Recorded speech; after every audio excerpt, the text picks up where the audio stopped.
Hey, what's up, guys? How you doing? Chris Rod. Ooh, man, it's been a while since I've made a video. It's been about 2 weeks, actually. And as you can see, my Bermuda grass is extremely overgrown. And let's dive down in here real quick. And I'll show you what I'm talking about. You'll start to see some of these seed heads popping up everywhere. And it's pretty sporadic. You know, we got different spots. And I haven't cut the lawn in a week, okay? Since last Sunday, as a matter of fact, okay? And I did it for 2 reasons. One, I wanted to make a point, and that is when you let it get too tall between cuts, you're going to get these seed heads in a Bermuda lawn.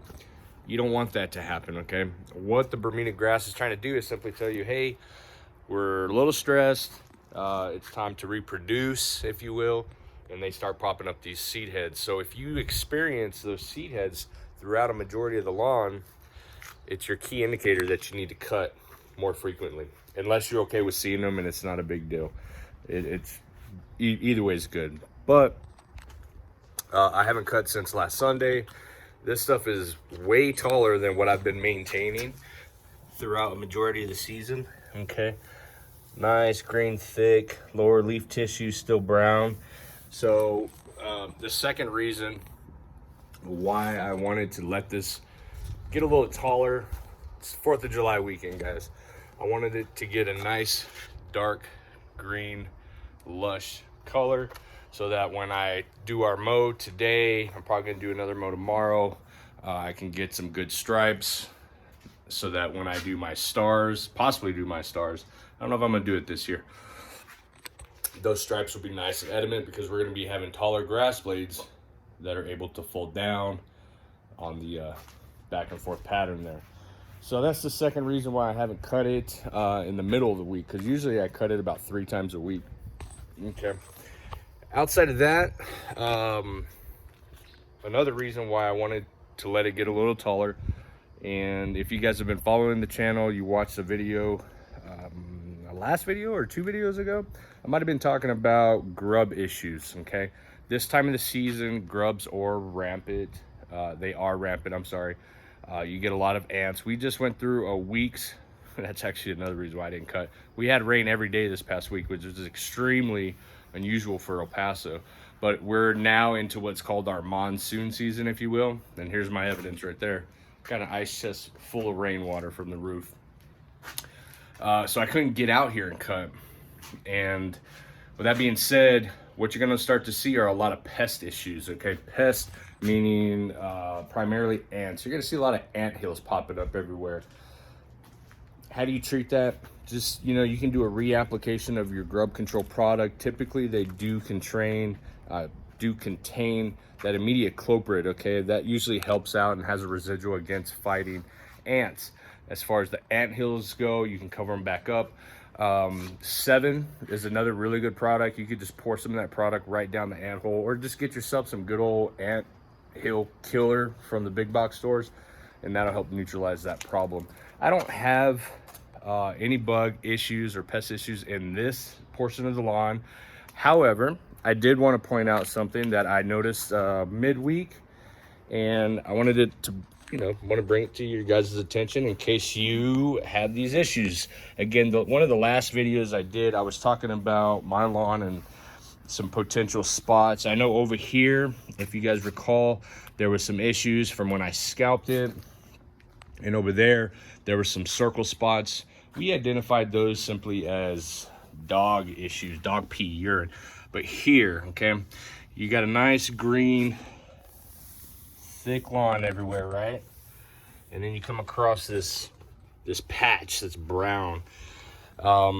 Earlier this week I came by and I noticed it was only here that it was brown, and then it started to get more apparent throughout the areas over here. Again, once you see an area like this, you have to investigate and you have to do what's called a pull test. So when you're pulling on this grass, and see how it kind of lifts up like that? And this, oh wow, that's a really good example. See how it just kind of comes right up as if I was pulling the ends of a piece of carpet? Okay, that is pest issue, okay? Now, I don't need to dig down here deep enough because it's actually already recovering, as a matter of fact. And I haven't put any product on here yet, but when you do a pull test anywhere else, if it comes up, see how easy that comes up? Something's eating away at the root system, okay? Now, this is this really small, confined area against the house. And see back under here, look at this. Oh man, it just comes right up. See that? Look at how easy that. Get this water hose out of the way. See how easy that comes up? It just folds back. Now, is it because of, oh my God, look at that. This is a prime example of what I'm talking about. Could it be from the rainwater we had accumulating here and puddling? No. And the reason why I say that is because those roots, especially with all the applications that I do, those roots are way 6 to 8 inches down in the soil. And it would be impossible to pull that grass up like that. Okay, look at that dark, organic soil.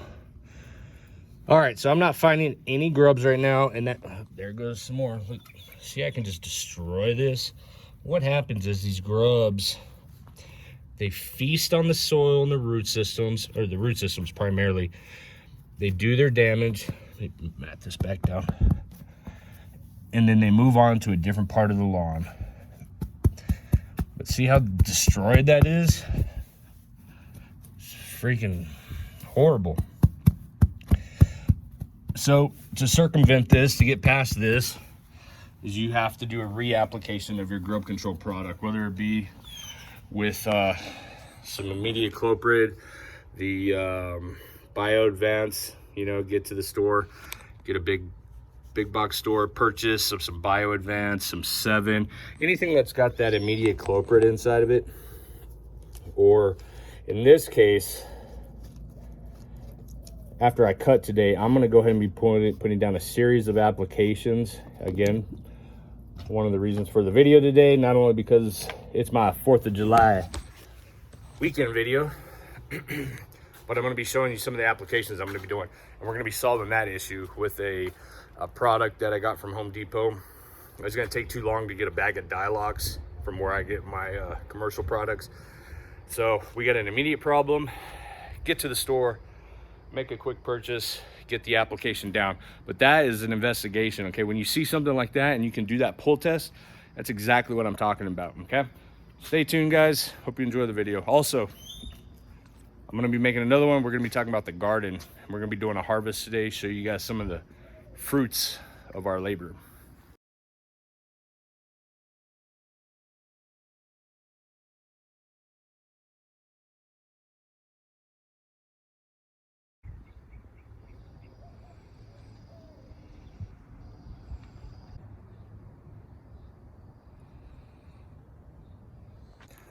All right, so we just knocked out the first pass on the mower. This kind of leads into a whole nother topic and a whole nother video, really, is how often you should cut your lawn in the summer and how low you should cut your lawn in the summer. And should you even bother letting your grass get a little taller in the summertime, okay? Safe to say, yes, it is it is a wise thing to do to let your grass get a little bit taller. That way, if you miss a mow because of, say, some rain, and you have to wait a week to mow it and it gets too tall, you got to remember, the taller it gets, the less photosynthesis you're going to have down on that lower leaf tissue. So if you come back a week later, maybe even 2 weeks because of this, maybe some rain, some inclement weather, a hurricane, who knows, and you go back and you scalp that lawn to your original cut, you're going to have brown marks, okay? And it's not burning the lawn, okay? What it's doing is exposing that lower leaf tissue that you were once cutting at maybe a week ago, maybe 2 weeks ago, that you're now forcing onto the lawn. What you're gonna do when that happens is you're going to stress the turf out, okay?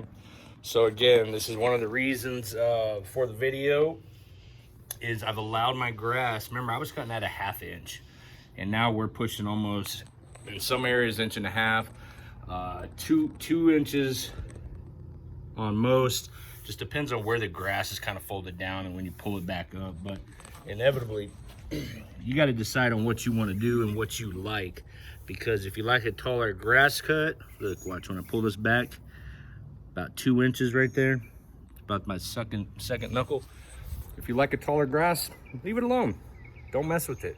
If you like a shorter grass, you have to remember during the summer, spring, fall, whenever, you have to keep up with the mowing and the consistency has to be there. More so if you're using a real mower. I'm using my old Lawn Boy rotary, so I can skip a day of cutting throughout the week. So as you guys can see, you know, the stripes are there. It's nothing too crazy. I don't use a roller on the back of the rotary, so you know, it's not as apparent. So I need to make a decision whether I'm going to cut it down some more, and I'm leaning more towards dropping another notch. And what I was doing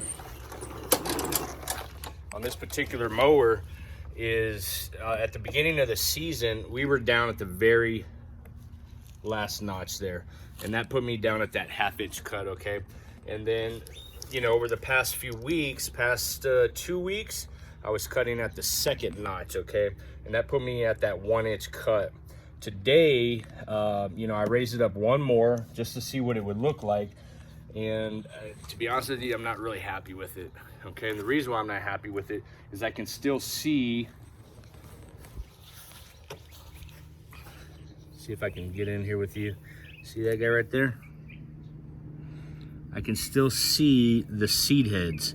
I do not want to see the seed heads. I do not like sitting back in my chair, drinking my Corona and looking at this grass that I see the seed heads, because it tells me that it's still overgrown, in my opinion. It's a personal preference thing. So I'm gonna drop it down one more notch and we're gonna give it another go.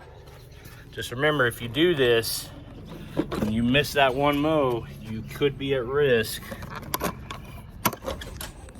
of scalping down the lawn. Alrighty, that was my next pass, guys. Dropped it down another notch, and I'm gonna show you, this is what I was talking about when I said scalp marks. Okay, problem 1. Problem 2 is the amount of grass clippings you're gonna have. So as you can see, I don't think I got it in the first video. Grass clippings. When you drop that cut height, you are going to have massive amounts of grass clippings. That's just on the pool deck. When you get into the lawn, let's dive into it.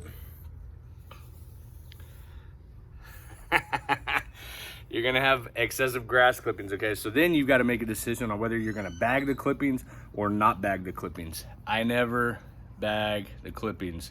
I take that back. There's one time that I do, and that's at the beginning of the season when I scalped the Bermuda down late February, early March. But the grass clippings, you don't want to leave them bunched up on the lawn.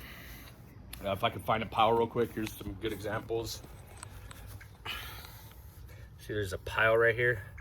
Okay, what you want to do is you want to take your leaf blower, you want to blow all those leaves, the grass clippings around. Okay, oh man, I can see even more over here. You can see like the lines, the strips from where the mower left them. Leave your grass clippings in. You got to remember, regenerative gardening, regenerative lawn care. We're putting nutrients back in the soil when we leave those clippings in the lawn. The scalping. This is what I wanted to show you. Now, granted, this patch of lawn and this one over here, they're raised. Okay, I don't know if you can see that angle. They're definitely above ground, and they've got this like hip, like this back, this, what do you call that? Like a humpback, if you will, in the middle portion of the lawn over there. And so it's lower on this side, it's lower towards the house, and it's got this hump right there. And I think it was from when the company was dumping the diametrous earth into the area. It built up some material there. So I left that one at the previous cut height. That's about 2 inches, okay? On this side over here though, I did go the same cut, which is 1 inch, and this is the scalp marks I wanted to show you guys. If you've got some high spots or low spots in your lawn, and you run that rotary over it, you're going to get a scalp mark if you're not consistent with your cut and you drop it back down. If you guys can, I hope you guys can see that. And again, but grass clippings, spread them out. You see the yellow marks in the lawn? That's where we've got maybe smaller, you got a higher portion of the lawn, lower portion, and the blade on the rotary chops off that higher portion and it reaches the lower leaf tissues. So that's what I got to deal with. Little scalp marks like that. You see that? Okay. That's the risk you guys take. Either way, I like how it looks now. I don't see any grass, Bermuda seed heads. Everything looks flush. I cut it 2 directions. I went east to west, and then I went north to south. Everything looks smooth. And on the majority of my, my canvas here, which is gonna lead me into my project for tomorrow, possibly doing the stars again. I don't have any scalp marks, okay guys? That was the point I was trying to make inevitably, but either way, you're gonna let your grass grow taller. It's good to go. Stay tuned. Doing more applications today. Woo, all right. Check out my potatoes, radishes, beets, corn. That's all new this year. 4th of July weekend, baby. Get your old glory up. Oh, check this out, by the way. We're gonna get into the topics real quick. Just give me a second, but look at that. Tall fescue's bouncing back. Fungicide application, a week's worth of rain, and I did a small application of some humichar last week too, to help retain some of that water we got, because that biochar just soaks it up, right? So 4th of July weekend, a lot of my applications and a lot of my clients' applications and my recommendations within the lawn care community, we try to do applications around holidays, okay? That is, I mean, even the big brand names on fertilizer products, holidays. It's easy to remember, and it's appropriate time frames too, okay? That does apply whether you're north or south, Midwest, East Coast, West Coast, transition, southern zone, northern zone, all that good stuff.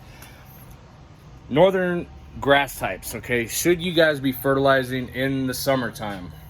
Depends on your temperature index. You guys pushing 90s and humidity? Okay, so if that's the case, can you still fertilize? Yeah, you can still fertilize. You need to feed the lawn, okay?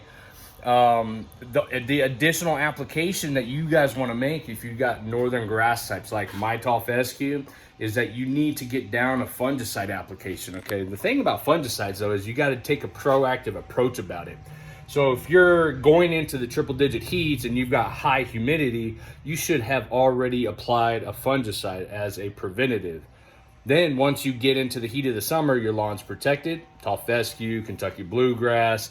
If you're growing a rye by chance out there, you need to get that fungicide application to prevent brown patch. This time of the year, brown patch is rampant, dollar spot, and gray leaf spot, all that stuff. So here in El Paso, we just got through experiencing weeks worth of heavy rain. And I mean, when I say heavy, I'm talking about streets were flooded. I was driving down a street in a different part of town the other day, and the water was above the curbs.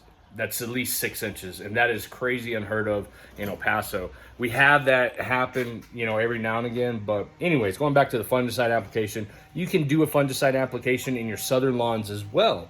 And can you feed the lawn fertilizer in the heat of the summer? Yes, you continue. 4th of July weekend is one of those weekends where you can throw down an application. With that being said, you don't go heavy with it, okay? We call it spoon feeding. Spoon feeding is simply where you give it a mild dose of fertilizer. So when I say mild, I'm talking about 1/4 pound, 0.25, 25%, 0.25 pounds of nitrogen per 1,000 square feet. So what does that mean? You can go as low as that. That would be a really good spoon feeding.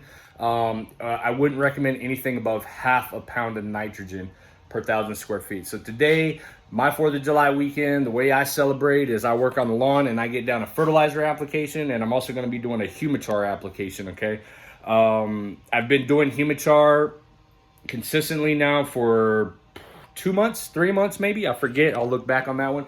but it's really helped retain the moisture, and it's adding that humic acid, which I already do anyways with the Next Humic 12. It's got the humic acid derived from leonardite. I hope I pronounced that correctly, but this is great stuff, and I've already been on that program for 2 or 3 years now. But today we're going to be applying, look at all that crap, and I got more over here.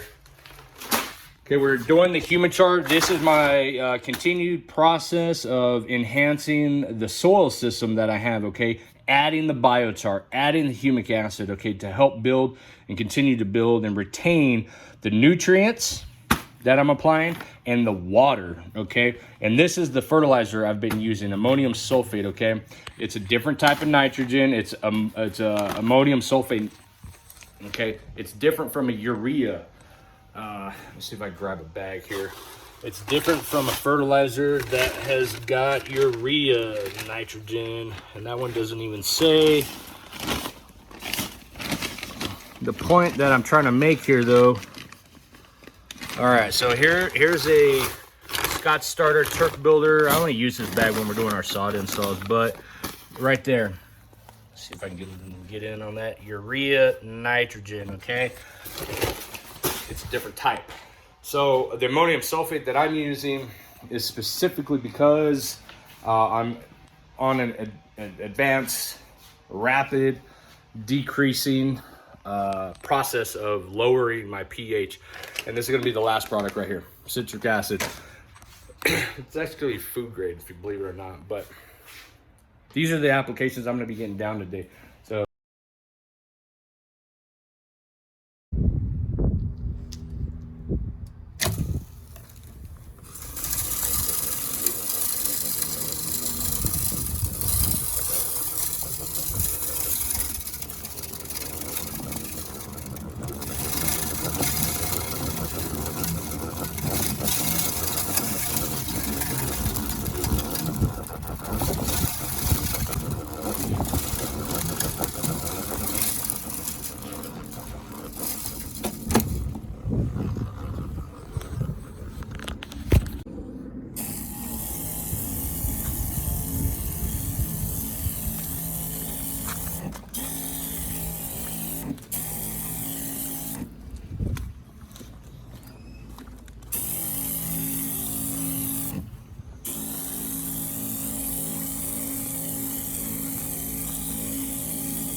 guys, that's it for today. Stay tuned though. I'm gonna be talking about some gardening here real soon. I'm gonna be harvesting after I don't know, have a cold drink real quick. That's my 4th of July failed attempt at having this blue and red smoke screen. as I walk through it and present the lawn to you guys. But stay tuned, because I got more coming up. Tomorrow I'm more than likely, or maybe even later today, painting my stars inside the lawn, because I need to make up for this utter failure where I just turned my grass blue. Anyways, sometimes you try, but it's all about having fun on the weekend, enjoying a little lawn care, and doing what you can with what we've been given. So you guys enjoy your 4th of July weekend. Don't forget to celebrate safely out there, and don't forget to remember why we celebrate 4th of July, Independence Day, America's freedom. All right, guys, and the God-given right to do whatever you guys want here in this country. Y'all enjoy. If you have any questions, feel free to leave me a comment below. Don't forget to subscribe, give me a thumbs up, and go ahead and push that bell notification so that the next time I make a video, you guys will be informed accordingly.